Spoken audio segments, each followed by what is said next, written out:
bankers sought to bring about a condition of despair so that they might emerge the rulers of us all.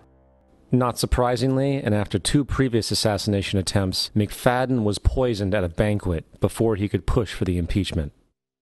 Now, having reduced the society to squalor, the Federal Reserve bankers decided that the gold standard should be removed. In order to do this, they needed to acquire the remaining gold in the system. So, under the pretense of helping to end the Depression, came the 1933 gold seizure. Under the threat of imprisonment for 10 years, everyone in America was required to turn in all gold bullion to the Treasury, essentially robbing the public of what little wealth they had left. And at the end of 1933, the gold standard was abolished. If you look at a dollar bill from before 1933, it says it is redeemable in gold. You look at a dollar bill today, it says it is legal tender, which means it is backed by absolutely nothing. It is worthless paper. The only thing that gives our money value is how much of it is in circulation. Therefore, the power to regulate the money supply is also the power to regulate its value, which is also the power to bring entire economies and societies to its knees.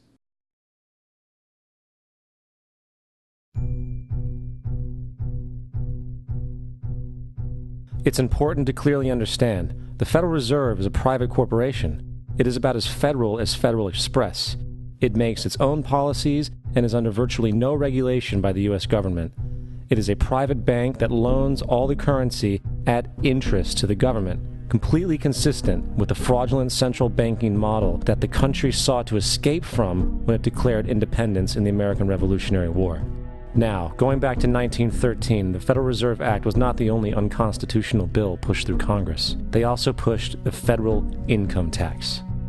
It's worthwhile to point out that the American public's ignorance towards the federal income tax is a testament to how dumbed down and oblivious the American population really is. First of all, the federal income tax is completely unconstitutional, as it is a direct, unapportioned tax. All direct taxes have to be apportioned to be legal based on the Constitution. Secondly, the required number of states in order to ratify the amendment to allow the income tax was never met, and this has even been cited in modern court cases.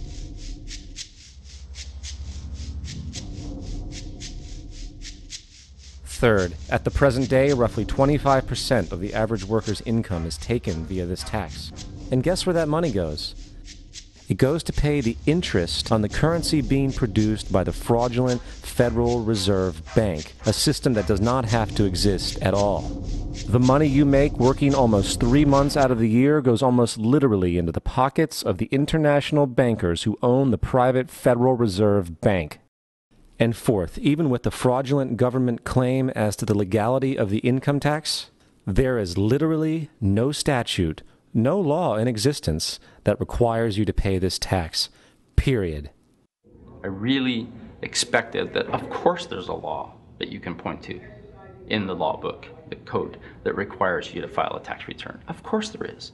I was at that point where I couldn't find the statute that clearly made a person liable, at least not me and most people I know.